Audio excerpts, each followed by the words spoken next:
A sugar-sweet recruit joined the unit. Only a buried battle file showed why command was terrifying. Her Hush-Hush Part 1. First impressions, the GSS Sentinel cut through the darkness of space like a blade. It was a warship, built for battle and painted in the gray colors of the Galactic Coalition. Inside its metal halls, soldiers from different worlds worked together. There were Varaxians, tall and covered in thick armor-like skin. There were Keltherons, quick and sharp hide scouts. And there were humans, though not many. The crew of the Sentinel had seen war. They had scars, both outside and inside.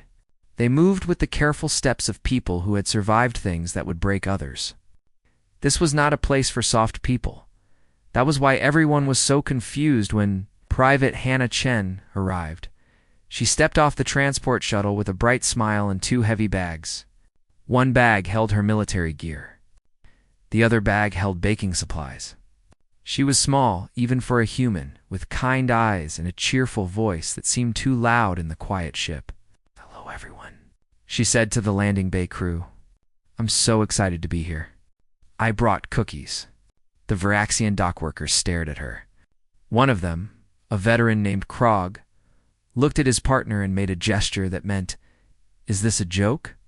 Within a week, everyone on the ship knew about Hannah Chen. She was impossible to miss. She volunteered for extra cleaning duties.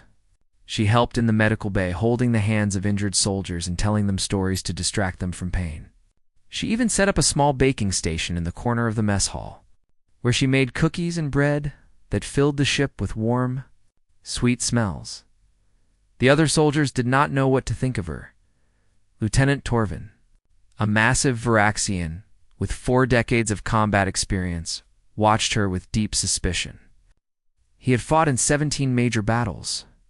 He had lost friends and seen terrible things. This small human woman, with her constant smile, made no sense to him. "She does not belong here," Torvin said to Commander Yoshida during a private meeting. "This is a warship, not a civilian transport. Why would Command send someone like her to us?" Commander Yoshida, a human woman with gray hair and tired eyes, looked at her datapad. She was quiet for a long moment. "Private Chen passed all her requirements, Lieutenant. Her assignment is valid, but look at her." Torvin's voice rumbled like distant thunder. "She bakes cookies. She smiles at everyone. She asks about safety procedures for civilians like we run a passenger service. She is too soft for this life." Perhaps Yoshida said, but she did not meet Torvin's eyes. "But she stays." Torvin left the meeting feeling frustrated. Something was wrong. Something did not fit. 2 weeks after Hannah arrived, Captain Reeve called a general briefing. The entire combat unit gathered in the main conference room. Hannah sat in the back, still smiling, still looking like she had accidentally walked onto the wrong ship. Captain Reeve was a stern man with a scarred face and a voice like stone. "We have new patrol routes in Sector 7, he announced. "The area has seen increased pirate activity. Stay alert." The briefing continued with tactical details. Hannah listened carefully and even took notes. When the captain asked if there were questions, she raised her hand. "Yes, Private Chen." Captain Reeve said, "Sir, if we encounter civilian ships under attack, what are the evacuation protocols? And do we have updated medical supplies for treating non-human species?" Several soldiers rolled their eyes. This was so typical of her. Always worried about helping people, never thinking about the fighting.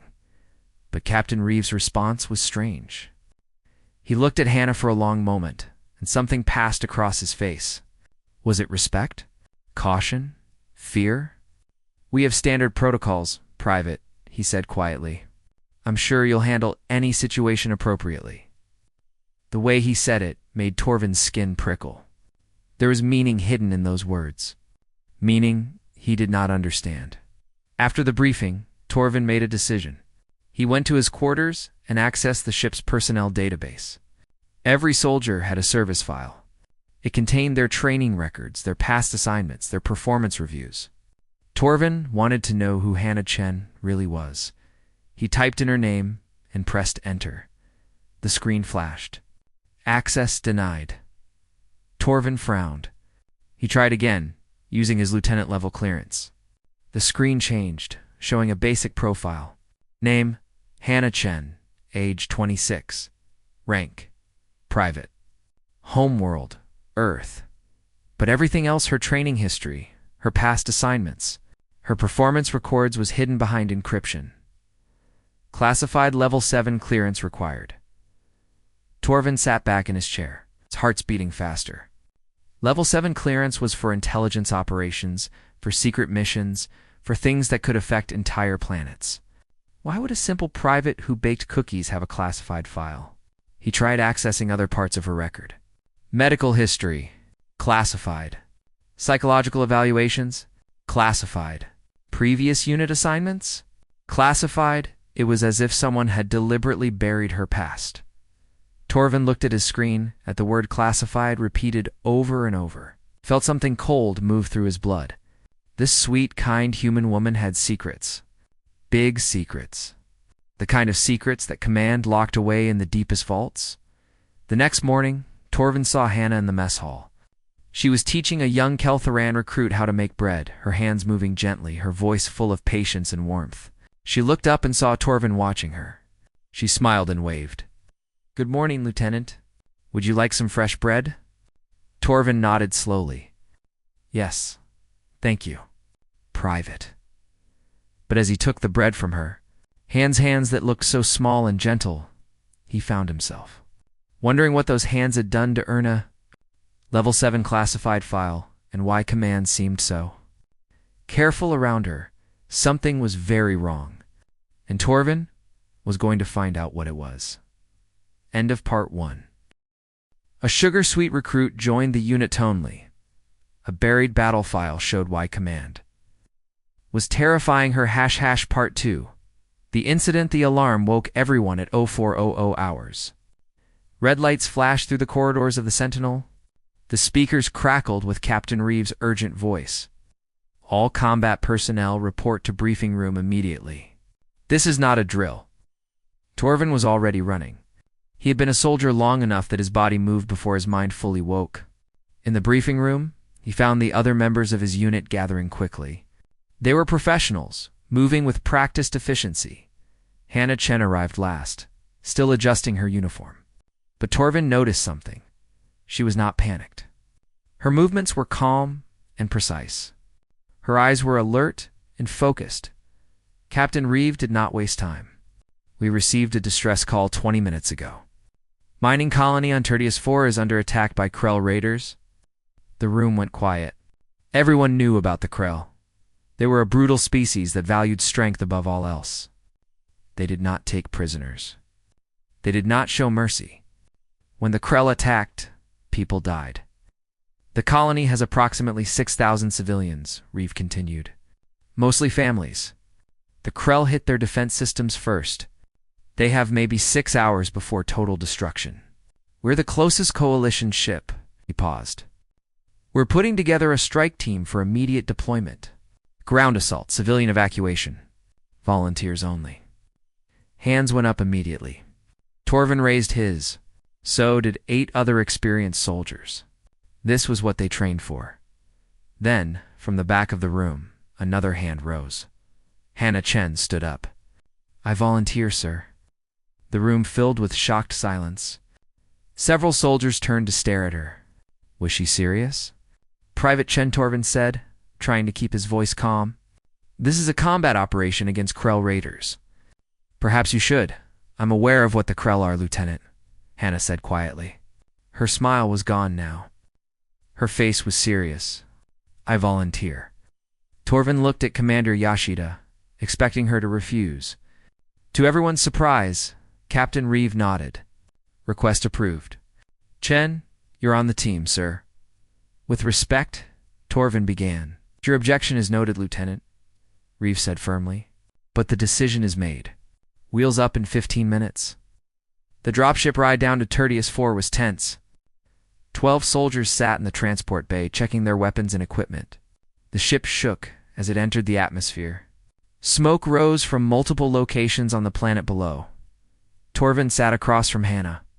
She was checking her rifle with practiced hands, her movements efficient. Next to her, a A young human soldier named Marcus looked nervous. "First drop into active combat?" Hannah asked him gently. Marcus nodded, unable to speak. Hannah smiled that same warm smile she always had.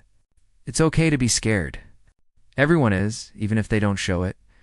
Just remember your training, and stay close to the team."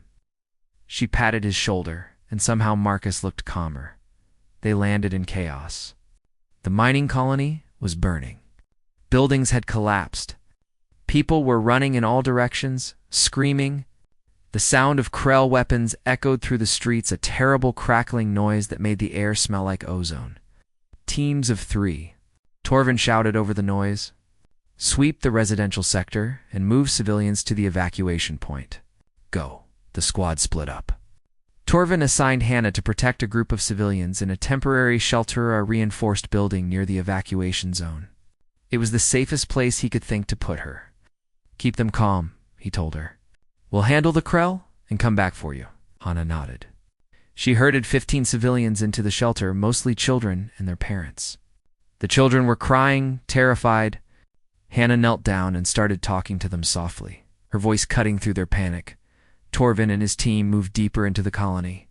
The fighting was fierce. Krell warriors were everywhere, their armored bodies moving fast, their weapons tearing through walls. Torvin's team fought hard, but they were outnumbered. Then his communicator crackled. "All units, be advised. Large Krell force moving toward the evacuation zone. At least 20 hostiles.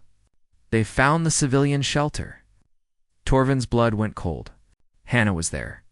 "With the children, fall back," he ordered his team. "We need to protect those civilians." They ran through the burning streets, but the Krell were faster. When Torvin tried to reach Hannah on the communicator, there was only silence.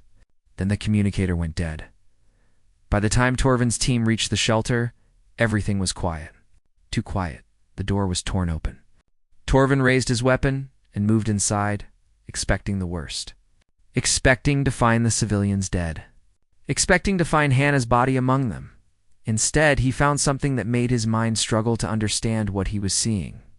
The civilians were huddled in the far corner of the room, live and unharmed. The children were crying, but they were safe. Between them and the door, spread across the floor and walls, were the bodies of 17 Krell warriors. 17 Krell were not easy to kill. They were strong, fast, and heavily armored. One Krell warrior could take on 3 trained soldiers. But here, in this small room, 17 of them lay dead, and standing among them, covered in dark blue Krell blood, was Hannah Chen. Her rifle was empty, discarded on the floor. She held a Krell blade in one hand, and a piece of broken metal in the other. Her uniform was torn. Her face was splattered with blood. But she was standing. She was alive. Her eyes were different. The kindness was gone. In its place was something cold. Something that made Torvin, a warrior with 40 years of experience, feel a chill run down his spine. For a long moment, nobody moved. Nobody spoke. Then Hannah blinked. The coldness in her eyes flickered. She looked down at the blade in her hand as if surprised to find it there. She dropped it. "The civilians are safe," she said quietly. Her voice was flat, empty. "We should move them to the evacuation point now." She walked past Torvin without looking at him. She went to the children, and as she knelt down beside them, something changed in her face. The warmth came back. The smile returned, though it looked fragile now. "It's okay now," she told the children softly. "You're safe. Let's get you home." She started humming a lullaby as she led them out of the shelter. The children held her hands, trusting her completely. They had not seen what Torvin had seen. They did not know what she had done, but Torvin knew. And as he looked at the 17 dead Krell warriors, at the precision of their wounds, at the tactical efficiency of how they had been killed, he understood something terrifying. Hannah. Chen was not a baker who happened to be a soldier. She was something else entirely. When they returned to the Sentinel, Torvin went straight to Commander Yoshida's office. He did not wait for permission. He walked in and closed the door behind him. "What is she?" he demanded. Yoshida looked up from her desk. She looked tired, old. "Lieutenant 17 Krell warriors," Torvin said, His voice shook slightly. Alone in close combat. And she protected every single civilian without losing one. He leaned forward. Her file is classified at level 7. Her past is buried. And she kills like ... like. He could not find the words. Yoshida was quiet for a long time. Then she said, very softly, her file isn't classified to protect her, Lieutenant. It's classified to protect us. To protect everyone who might be afraid of what she can do. Who is she? Torvin asked again. She's a soldier who survived something terrible, Yoshida said, and she's trying very hard to be more than what that made her. She met Torvin's eyes. But when people need her to be that soldier again, she is. And it terrifies Command every single time. Torvin left the office with more questions than answers, but one thing was clear. The sweet woman who baked cookies on the Sentinel was hiding something dark inside her. Something powerful and dangerous, and everyone in Command knew it. End of Part 2. A sugar-sweet recruit? Joined the unit Tonely, a buried battle file showed.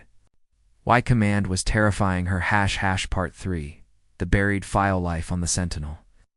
Changed after Tertius 4. The crew treated Hannah differently now. Some soldiers avoided her completely, uncomfortable with what they had heard about the shelter.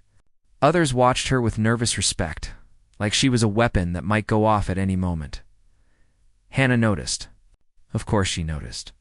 But she said nothing. She continued her routines, baking in the morning, helping in the medical bay, volunteering for cleaning duties. She smiled at everyone the same way she always had, but Torvin could see the difference. Her smile seemed more fragile now. Her eyes carried a sadness that had not been there before. She knew that people knew, and it hurt her. That hurt made Torvin angry. Not at Hannah, but at himself. At the crew. At Command.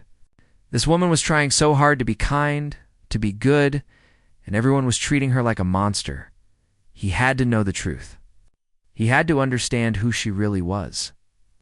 Torvin had friends throughout the Coalition military.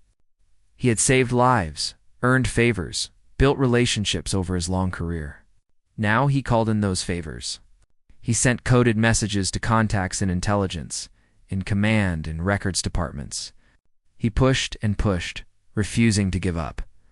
Finally, 3 weeks after Tertius IV, he got a response. A friend named Kelvin, who worked in Coalition Intelligence Archive Division, agreed to help him. But Kelvin's message was brief and worried. Torvin, you need to stop asking about Private Chen. Her file is restricted for good reasons. But I can see you won't let this go. I'm sending you something just ... Be careful with what you learn. Some knowledge changes you. The file arrived encrypted. Torvin spent an hour breaking through the security. When it finally opened, he found himself looking at military records from 7 years ago. The Battle of Hatteras 7. Torvin knew that name. Every soldier in the Coalition knew it. Hatteras 7 had been one of the bloodiest battles in recent history. A surprise attack by enemy forces had nearly wiped out an entire Coalition garrison. The casualties had been terrible. Almost no one survived. He started reading, and his blood turned to ice. 7 years ago. Corporal Hana Chen had been assigned to Firebase Delta on Hatteras 7. It was a small outpost. Only 40 soldiers, meant to monitor a quiet sector. Then enemy forces attacked not with a small raid, but with a full invasion force. 3,000 enemy soldiers hit the firebase without warning. The Coalition sent reinforcements, but they were hours away. The soldiers at Firebase Delta called for immediate evacuation. Command told them to hold their position. Just hold for 6 hours until help arrived. They died in the first hour. All of them, except one. Torvin opened the tactical report. What he read made his hand shake when Coalition forces finally arrived at Firebase Delta. They found a scene that none of them could fully explain. The firebase was destroyed. Bodies were everywhere, over 300 enemy soldiers dead. The defensive systems had been used with brutal efficiency. Traps had been set. Ambushes had been prepared. Someone had turned the ruined firebase into a killing ground. In the center of it all, They found Corporal Hannah Chen. She was barely alive, collapsed from exhaustion and blood loss. She had fought for 18 hours straight, alone. The report included statements from the rescue team. We found her in the command center. She had used every weapon in the firebase, rifles, explosives, even close combat weapons. The enemy bodies showed signs of tactical execution. This wasn't random violence. This was methodical. Another statement read, she had set up defensive positions using enemy corpses as barriers. She had rigged doors with explosives. She had moved constantly, never staying in one place, hitting the enemy from different angles. It was like fighting a ghost. But it was the final statement that made Torvin feel sick. When we found Corporal Chen, she was still holding her weapon. She tried to shoot us. She didn't recognize us as friendlies. Her eyes were ... empty. Like she wasn't really there anymore. It took 3 of us to disarm her. She kept saying, I can hold. I can hold. Just 6 more hours. But the battle had been over for 2 hours by then. Torvin opened the next file. It was a psychological report from a coalition medical facility. Hannah had been taken there after Hadris 7. The report described severe trauma, dissociation, and something the doctors called combat fugue state. For 2 years, Hannah had been in treatment. She could not function normally. She had nightmares.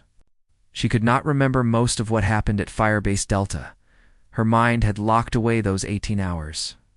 Protecting itself from the horror of what she had done, the doctors had worked with her, helping her rebuild her identity.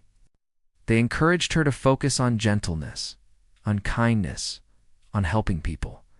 They taught her to bake, to care for others, to build a new self, separate from the soldier she had been. And it had worked.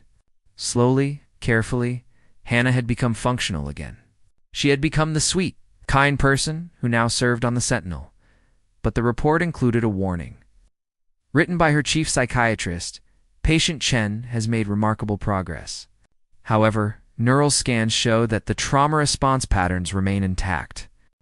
In high-stress combat scenarios, there is a significant risk that Patient Chen will regress to her Hadris 7 behavioral state. This is not a conscious choice on her part. It is a survival mechanism that her mind developed during extreme trauma, when threatened or when protecting others. Patient Chen may revert to the extremely efficient combat mode that allowed her to survive Firebase Delta.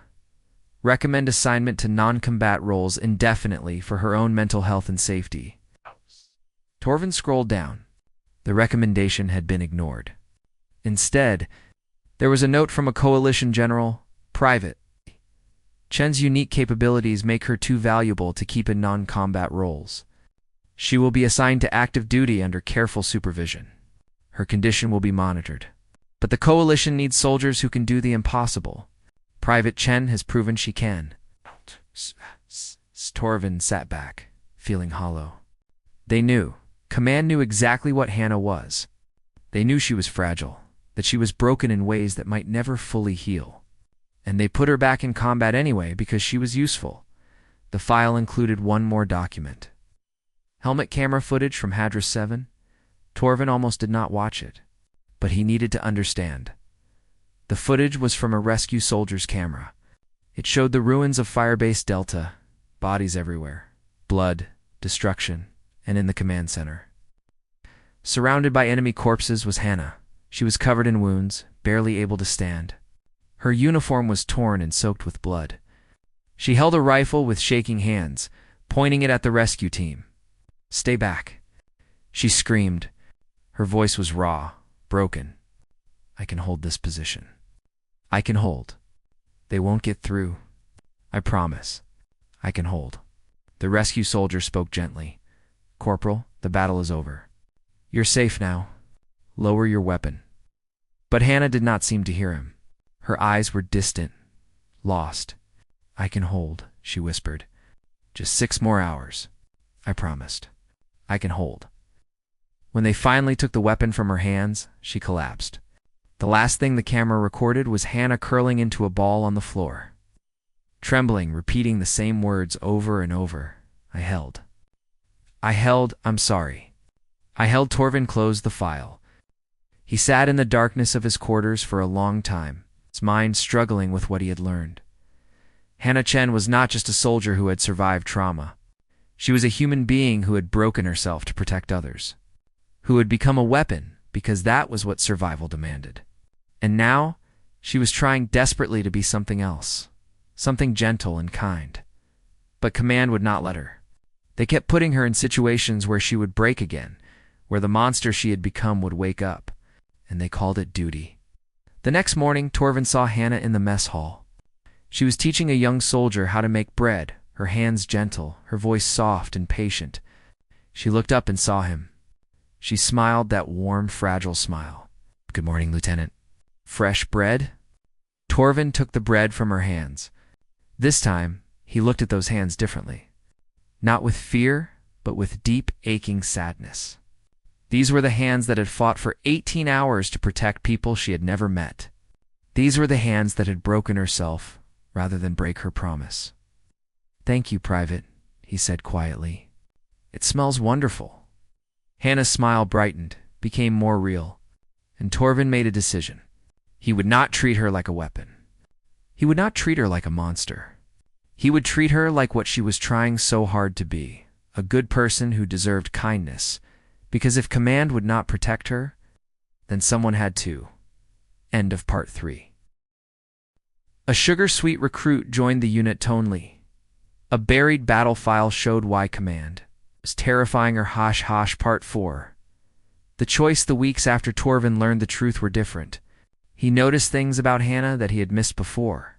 The way her hands sometimes trembled when alarms went off, how she always positioned herself near exits, never sitting with her back to a door.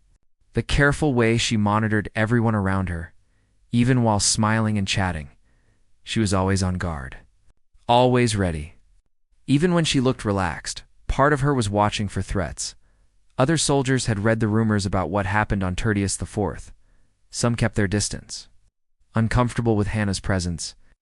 But others, like Torvin, began to understand. Her sweetness was not a weakness. It was armor. It was her way of holding on to her humanity. Torvin found himself becoming protective of her. When younger soldiers made jokes about the cookie soldier, he shut them down immediately. When officers questioned her assignments, he defended her competence. He did not tell anyone what he knew about Hadris 7. That was her secret to share or keep. But he made sure people treated her with respect. Hannah noticed the change. One day she approached him in the gym while he was training. "Lieutenant," she said quietly, "can I ask you something?" "Of course, Private. You know, don't you?" Her eyes were direct, serious. "About my past?" Torvin considered lying. But Hannah deserved honesty. "Yes, I accessed your file. I'm sorry for invading your privacy, but it's okay," she interrupted. She looked down at her hands. "I expected people would find out eventually. I just hoped. I hoped I could be someone different for a while longer." "You are someone different," Torvin said firmly. "You are exactly who you choose to be. What happened at Hadris 7 doesn't define you." Hannah smiled sadly. "Doesn't it? When things get bad, I become that person again. I can't control it. It just ... happens. And afterward I feel like I'm losing myself a little more each time. And we make sure things don't get that bad," Torvin said. "We protect you the way you protect others." Hannah looked at him with surprise, then gratitude. "Thank you, Lieutenant. That means more than you know." 2 months passed. Life on the Sentinel settled into a routine. Hannah continued baking. The crew continued their patrols. Torvin continued watching over her like a guardian. Then the emergency call came. It was 1700 hours when Captain Reeves's voice filled the ship. "All senior officers report to the bridge immediately. Priority 1 situation." Torvin ran. When he reached the bridge, he found Commander Yoshida and the other senior staff already gathered around the holodisplay. The image showed a diplomatic vessel, the CSS Harmony, drifting in space. "Situation report," Captain Reeves said grimly. "The Harmony was on a peace mission to the outer colonies. 20 minutes ago, insurgents seized control of the ship. They're demanding the release of war criminals currently held in coalition prisons. They've given us 12 hours before they start executing hostages." The holodisplay zoomed in, showing a list of hostages. Torvin's blood ran cold as he read.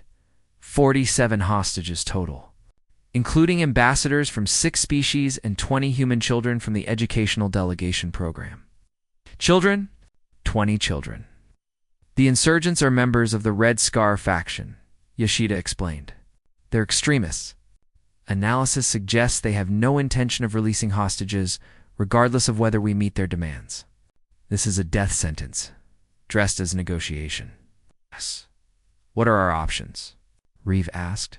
Limited. Yoshida replied. The Harmony has been modified. They've reinforced key sections and set up defensive positions. A standard assault would be detected immediately, and they'd kill the hostages. We need a stealth infiltration. Small team, surgical strikes, silent extraction. It's nearly impossible, one of the other officers said. The Harmony has internal sensors, multiple security checkpoints, and we estimate at least 40 insurgents. Even our best team would struggle with those odds. Silence filled the bridge. Everyone knew what this meant. Those children were going to die. Then a voice spoke from the doorway. I volunteer. Everyone turned. Hannah Chen stood there in her standard uniform, her face calm and serious. Private, this is a senior officer briefing, an officer began. I volunteer, Hannah repeated. Looking directly at Captain Reeve, I can get the hostages out. Chen, Commander Yoshida said carefully, we appreciate your courage, but this mission requires very specific skills. It's extremely dangerous. I know, Hannah said quietly. I know exactly how dangerous it is, and I know what I'm capable of when it's necessary. Those children need someone who can protect them. I'm volunteering, Torvin stepped forward. I support Private Chen's request, and I volunteer to accompany her. Several officers looked shocked, but Torvin continued, his voice firm. I've seen what Private Chen can do. If anyone can complete this mission, she can. But she shouldn't go alone. Give us a small team. We'll bring those hostages home. Captain Reeve looked at Commander Yoshida. They had a long, silent conversation with their eyes. Finally, Reeve nodded slowly. Request denied, Commander Yoshida said. Hannah's face fell. Commander, please. Your psychological profile makes you unsuitable for this type of operation, Yoshida continued. She pulled up Hannah's medical file, the warning from the psychiatrist displaying on the screen. You know what happens when you're put in extreme combat situations? You revert to patterns that could be dangerous for yourself and others. Those children will die. Hannah's voice rose, something desperate breaking through her usual calm. You know they will. The insurgents won't negotiate. They'll kill them just to make a point. Those kids need someone who will fight for them, and you're telling me no because you're afraid of what I might become? We're trying to protect you, Yoshida said, but her voice was gentle now, sad. I don't need protection, Hannah said. I'm not fragile. I'm not broken. I'm a soldier who can do things other soldiers can't. And right now, that's exactly what's needed. She took a breath, steadying herself. Y'all read about Hadra 7, you know what I did there? I didn't want to be that person. I didn't choose it. But when it mattered, when lives were at stake, I could hold the line. I can do it again. At what cost? Yoshida asked quietly. Every time you go into that state, you lose a little more of yourself. The doctors said. I know what the doctors said, Hannah interrupted. But they're not here. They're not looking at 20 children who are going to die because everyone is too afraid to use the weapon they created. Her voice broke slightly. Please. I'd rather be the monster they need than live with knowing I could have saved them and didn't. The bridge was silent. Torvin could see the pain on Hannah's face, the desperation. She was not asking to fight. She was begging to be allowed to protect children. Captain Reeve closed his eyes for a long moment. When he opened them, he looked older, tired. Commander Yoshida, recommendation. Yoshida looked at Hannah for a long time. She's right. Those children need someone extraordinary. And like it or not, Private Chen is that. She turned to Reeve. I recommend we approve a small strike team. For members, Private Chen, Lieutenant Torvin, and 2 other specialists. Stealth insertion, neutralize threats, extract hostages. AV nodded slowly. Approved. Torvin, assemble your team. You have 1 hour to prep. Chen. He looked at Hannah and his voice softened. You don't have to do this. No one would blame you if you refused. Hannah stood straighter. I know, sir. But those children deserve someone who will fight for them. I'm that person. I've always been that person. Then God help us all, Reeve said quietly. Dismissed, and Chen, come back from this. Don't lose yourself out there. I'll try, sir, Hannah said. I promise I'll try.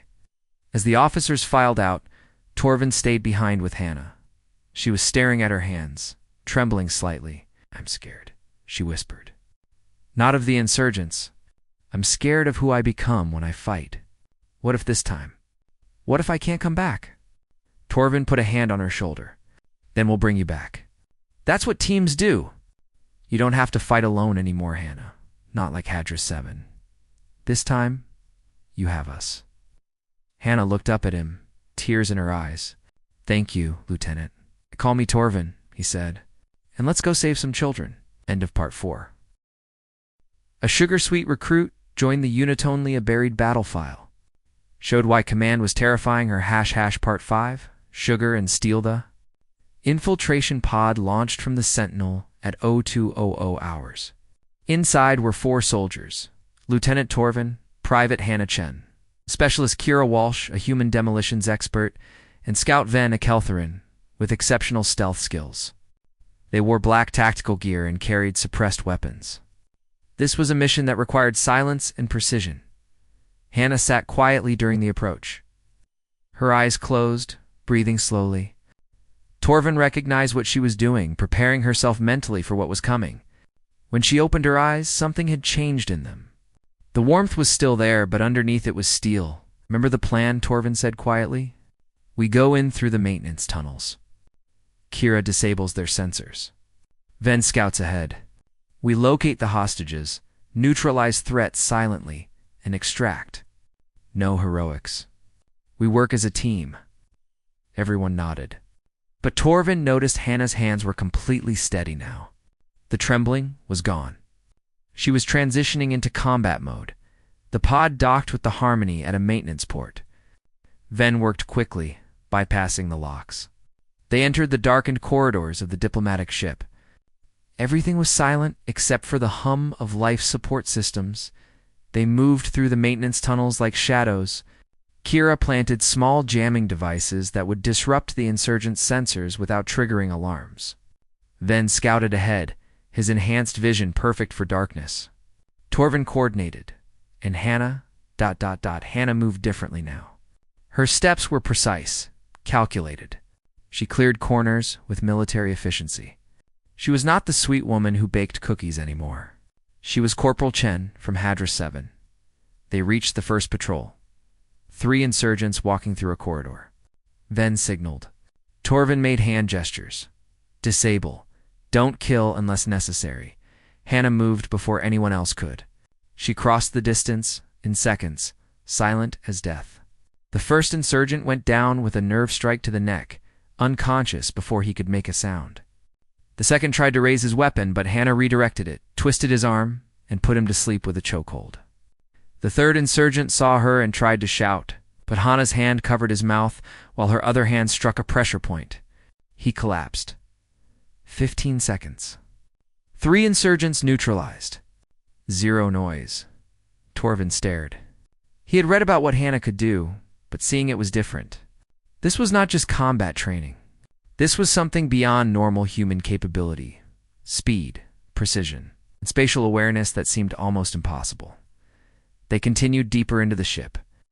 Every patrol they encountered, Hannah handled. She moved like water, flowing around threats, neutralizing them before they could react. Torvin realized she was not even using her weapon. She was using her hands, using the environment, using the insurgents' own movements against them. How is she doing that? Kira whispered. Survival, Torvin replied quietly. Pure survival instinct refined by trauma. Her mind processes threats faster than normal when she's in this state. They reached the cargo bay, where intelligence suggested the hostages were being held. Ven scouted it and returned with bad news. 20 hostages visible, including the children, but there are 15 insurgents guarding them, all heavily armed. And the leader is there, the one they call Marak. He's standing near a detonator. If we attack openly, he'll kill everyone. Torvin's mind raced through options. None of them were good. We need a distraction. Something to draw the guards away from? I'll go, Hannah said quietly. Everyone turned to look at her. They have a hostage situation, she continued, her voice calm and analytical. But what they really want is attention. If I walk in alone, unarmed, offering to negotiate, they'll focus on me. It gives you time to position for the rescue. That's suicide, Kira said. The moment you walk in there, they won't shoot immediately, Hannah said. Insurgents like attention. They'll want to talk, to make demands, to feel powerful. I can give them that. Just get the hostages out when you have the chance. Torvin wanted to refuse, but looking at Hannah's eyes, he understood. This was not recklessness. This was calculated sacrifice. She was willing to be the target to save the children. 5 minutes, Torvin said. You give us 5 minutes of distraction, then we move. And Hannah stay alive? That's an order. Hannah smiled, that warm, gentle smile that seemed so out of place in this dark ship. I'll do my best, Lieutenant. She removed her weapons, placed them on the floor, and walked toward the cargo bay entrance. She raised her hands and stepped into the light. Ow. Don't shoot. She called out, I'm unarmed. I want to talk. The insurgents immediately pointed weapons at her, but Marek, the leader, held up a hand. Stop. He was a tall man with cold eyes. What is this? One soldier? Alone? Is Coalition command that desperate? I'm here to negotiate, Hannah said calmly, walking slowly into the room. Behind her, Torvin's team began moving into position, hidden in the shadows. You want the prisoners released? Command is willing to discuss terms. Discuss. Marak laughed. Coalition doesn't negotiate with terrorists. Everyone knows this. Things change when children are involved, Hannah said. She was moving closer, her hands still raised, her voice soothing. Nobody wants those kids to die. Not even you. You're making a political statement, right? You want justice for your people. Killing children doesn't serve that goal. It just makes you look like murderers. Marek's expression darkened. You don't understand what Coalition has done to us. You're right, I don't, Hannah said. But I understand those children are scared. Let me at least move them away from the detonator. Keep the adult hostages if you want, but let the kids go to that corner where they'll feel safer. It doesn't change your position, and it shows you're reasonable people. She was close to the children now, close enough to position herself between them and the detonator. The insurgents were all watching her, focused on this strange, unarmed woman who spoke so calmly. Torvin saw the opening. He signaled Ven and Kira. They moved into position. But then one of the insurgents got suspicious. Wait, this is a trick. She's distracting. Everything happened at once. The insurgent raised his weapon toward the children. Marak reached for the detonator. And Hannah, changed. The gentle expression vanished. Her body moved with explosive speed. She grabbed the nearest insurgent's weapon, twisted it, fired 3 shots hitting 3 different insurgents before anyone could react. She threw the weapon at another insurgent's head, knocking him out, then dove toward Marek. Marek pressed the detonator, but nothing happened. Kira had already disarmed it remotely. He tried to draw a pistol, but Hannah was faster. She struck his wrist, disarming him, then swept his legs and put him down hard. Chaos erupted. Insurgents opened fire, but Torvin's team was already moving. Ven took out 3 with precise shots. Kira's stun grenades disoriented half the room. Torvin provided covering fire, driving the insurgents into defensive positions. And Hannah? Hannah moved through the chaos like a force of nature. She was not killing, not yet, but disabling with surgical precision.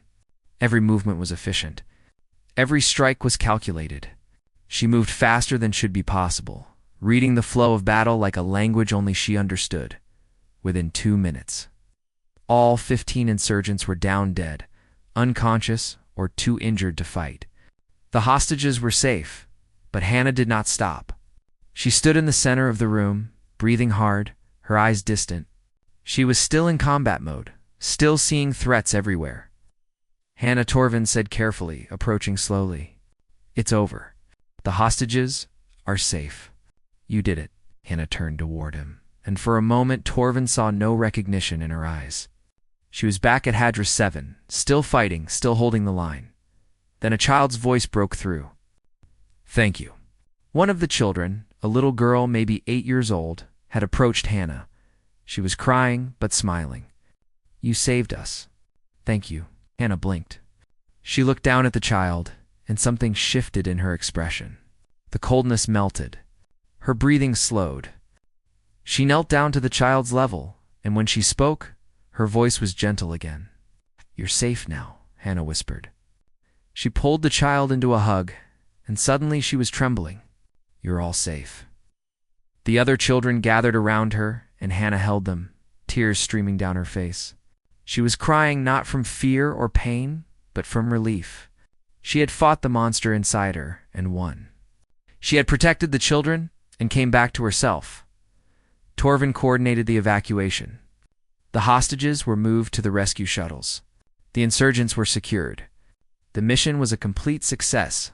0 hostage casualties. Minimal injuries to the strike team. Back on the Sentinel, the crew erupted in celebration. But Hannah quietly retreated to her quarters. Torvin found her there an hour later, sitting on her bed, staring at her hands. I came back, she said softly, not looking up. I thought this time I wouldn't, that I'd lose myself completely. But I heard that little girl's voice, and I came back. Torvin sat down beside her. You were never lost, Hannah. You were exactly where you needed to, be protecting those who needed you. That's not a monster. That's a guardian. Both, Hannah said. The baker and the warrior. The gentlewoman and the Hadra 7 survivor. I used to think I had to choose. But maybe I'm supposed to be both, Torvin agreed. The galaxy needs both. The kindness to heal and the strength to protect.